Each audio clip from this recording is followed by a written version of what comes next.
আজিৰ এই UPPL দলৰ ত্ৰিবাৰ্ষিক অধিৱেশনত সভাপতিত্ব কৰা BTRৰ CM তথা UPPL দলৰ সভাপতি প্ৰমোদ বড়ো ডাঙৰীয়া,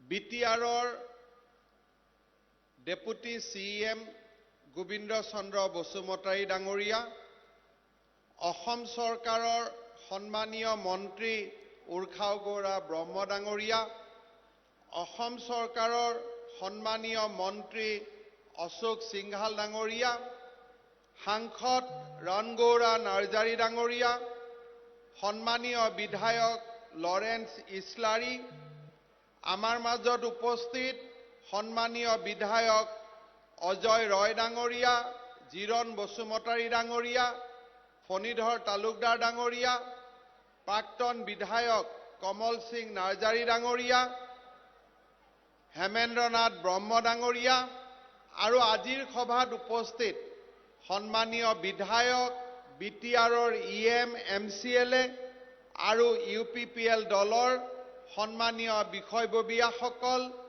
আই মাতৃসকল, যুৱক যুৱতী, বন্ধু বান্ধৱীসকল, পোনপ্ৰথমে মই আজি UPPL দলৰ তৃতীয় ত্ৰিবাৰ্ষিক সন্মিলন উপলক্ষে UPPL দলৰ সকলো কাৰ্যকৰ্তা বন্ধু বান্ধৱীলৈ ভাৰতীয় জনতা পাৰ্টিৰ হৈ অভিনন্দন জ্ঞাপন কৰিছো।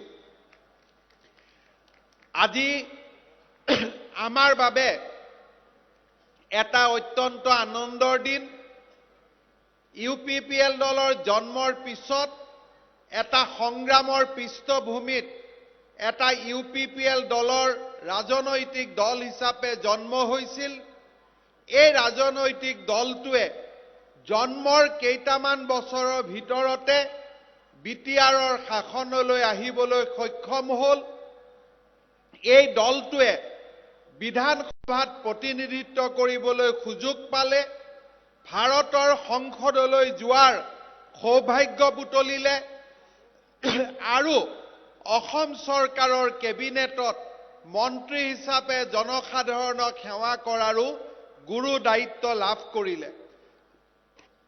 জন্মৰ ইমান কম সময়ৰ ভিতৰতে ইমানখিনি সফলতা লাভ কৰা UPPL দল আৰু ইয়াৰ কাৰ্যকৰ্তা সকললৈ মই পুনৰ এবাৰ অভিনন্দন জনাইছো।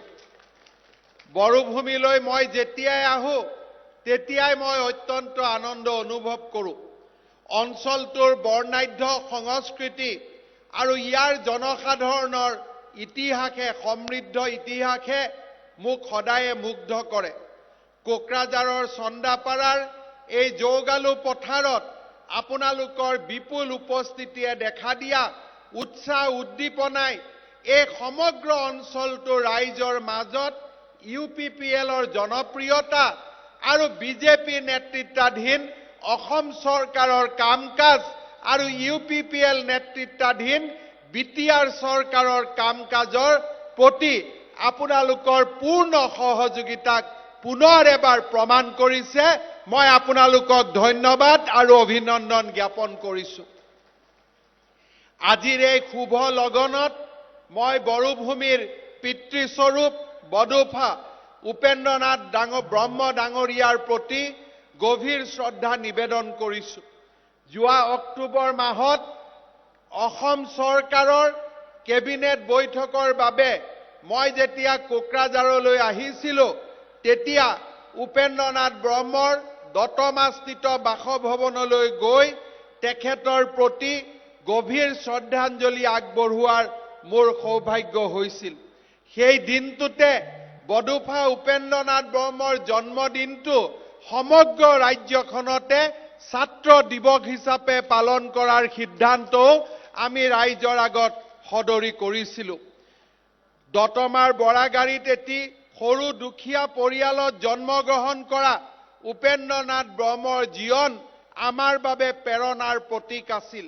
গণতন্ত্ৰৰ প্ৰতি আস্থাবান উপেন্দ্ৰনাথ ব্ৰহ্ম ডাঙৰীয়াই জাতিৰ পিতা মহামানৱ মহাত্মা গান্ধীৰ অহিংসা নীতিক সমৰ্থন কৰি আৰু এই নীতিৰে অনুপ্ৰাণিত হ'বলৈ বড়ো জাতিক প্ৰেৰণা যোগাইছিল। তেওঁ জনজাতীয় লোক তথা বড়োসকলৰ অৰ্থনৈতিক সামাজিক অৱস্থাৰ উন্নতিকল্পে ৰাজ্য তথা কেন্দ্ৰীয় চৰকাৰৰ অহিংসভাৱে দৃষ্টি আকৰ্ষণ কৰিছিল। তেওঁ এক গণতান্ত্ৰিক আন্দোলনৰ নেতৃত্ব দিছিল আৰু এই আত্মনিয়ন্ত্ৰণৰ আন্দোলনটোৱে এটা সময়ত বিশাল আয়তন লাভ কৰিছিল আৰু সমগ্ৰ বড়ো জাতিক বিশ্ববাসীৰ আকৰ্ষণ কৰিবলৈ দৃষ্টি আকৰ্ষণলৈ আনিবলৈ সক্ষম হৈছিল। আজিৰ এই পবিত্ৰ দিনটোত মই পুনৰ এবাৰ বডোফা উপেন্দ্ৰনাথ ব্ৰহ্মৰ প্ৰতি আমি অসমবাসী ৰাইজৰ হৈ শ্ৰদ্ধা আৰু কৃতজ্ঞতা নিবেদন কৰিছো। শ্ৰদ্ধা ৰাইজ, আজি এই বড়োভূমিত থিয় হৈ আমি এটা কথা সদায় মনত ৰাখিব লাগিব যে এই জাতি উপজাতিৰ মিলনৰ প্ৰতীক স্বৰূপ এই বড়োভূমিত আমাৰ অসমীয়া ভাষী লোকসকল বাস কৰে। এই বড়োভূমিত বঙালী ভাষী লোকসকল বাস কৰে। এই বড়োভূমিত হিন্দী ভাষী লোকসকল বাস কৰে। মোৰ আদিবাসী বন্ধু বান্ধৱীসকল বাস কৰে। এই বড়োভূমিত কোচ ৰাজবংশী লোকসকলে বাস কৰে। এই বড়োভূমিত গোৰ্খা লোকসকলে গৌৰৱেৰে বাস কৰে। এই বড়োভূমিত শৰণীয়া কছাৰী মদাহী আৰু ৰাভা বিভিন্ন ক্ষুদ্ৰ ক্ষুদ্ৰ জাতি সত্তাবোৰে এই বড়োভূমিৰ বিকাশৰ প্ৰতি বৰঙণি আগবঢ়াইছে। মই UPPL দলক আহ্বান জনাম যে বড়োলেণ্ডৰ শাসনৰ বাগজৰি লোৱাৰ দায়িত্বৰ সময়ছোৱাত আমি সদায় বড়োভূমিৰ প্ৰতিটো জাতি উপজাতিৰ প্ৰতি আমাৰ দায়িত্ব নিষ্ঠা আৰু সততাৰে সৈতে পালন কৰিব লাগিব আৰু প্ৰতিটো ভাষা ভাষীৰ উন্নয়নৰ বাবে আমি কাম কৰিব লাগিব। শ্ৰদ্ধা ৰাইজ, এই বড়োভূমিত স্থায়ী শান্তি স্থাপন আৰু সংঘাতমুক্ত পৰিৱেশ সৃষ্টি কৰি অঞ্চলটোত বসবাস কৰা জনসাধাৰণৰ আশা আৰু আকাংক্ষা পূৰণৰ বাবে ইউনাইটেড পিপলছ পাৰ্টি লিবাৰেলৰ আত্মপ্ৰকাশ ঘটিছিল। বড়োলেণ্ডত সেই সময়ত গা কৰি উঠা অবিশ্বাস আৰু বিশৃংখলাৰ পৰিস্থিতি আৰু দুৰ্নীতিৰ পাকচক্ৰত নিমজ্জিত হোৱা বিটিআৰৰ এক সুশাসনৰ পৰিৱৰ্তনৰ সংকল্পেৰে UPPL দলৰ জন্ম হৈছিল। যি সময়ত অঞ্চলটোৰ বিকাশ আৰু প্ৰগতিৰ নতুন দিগন্তৰ দিশে দ্ৰুতগতিত ধাৱমান হ'ব লাগিছিল, সেই সময়ত দুৰ্নীতি আৰু অবিশ্বাসৰ বাতাবৰণে এই বড়োভূমিৰ কণ্ঠ ৰুদ্ধ কৰিছিল।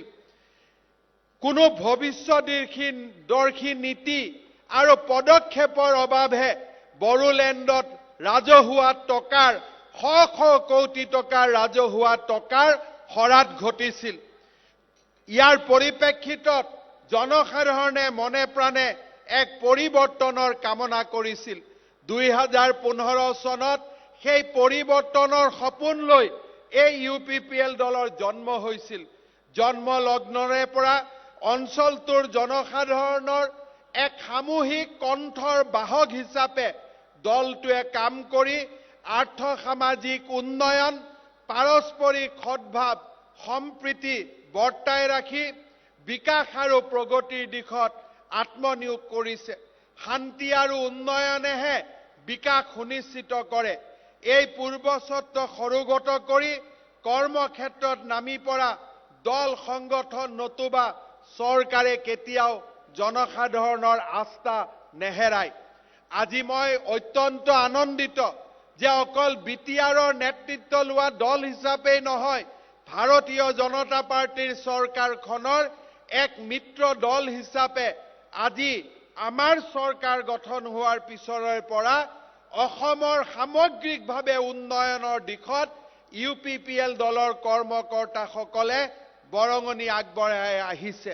মই আশা কৰিম যে অনাগত দিনতো UPPL দলে এই বড়োভূমিত বাস কৰা সকলো জাতি জনগোষ্ঠীৰ চিন্তাৰ এক বাহক হৈ, বিকাশৰ এক কণ্ঠ হৈ আৰু বড়োভূমিৰ উন্নয়নৰ এক বিৰাট ডাঙৰ উজ্জ্বল ভোটাতৰা হৈ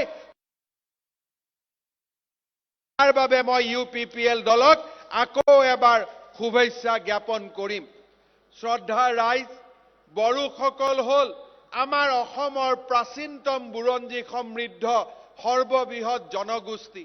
অসমৰ বড়োসকল আহোম আৰু আৰ্যসকলৰ কেইবাশৰ বছৰ আগৰে পৰা কৃষি উপযোগী আৰু উপযুক্ত বাসস্থান বিচাৰি উত্তৰ পূব আৰু উত্তৰ পশ্চিম চুকেদি অসমত প্ৰৱেশ কৰি ব্ৰহ্মপুত্ৰ, বৰাক, কপিলী আৰু ইয়াৰ উপনদীসমূহৰ পাৰে পাৰে বসবাস কৰিছিল।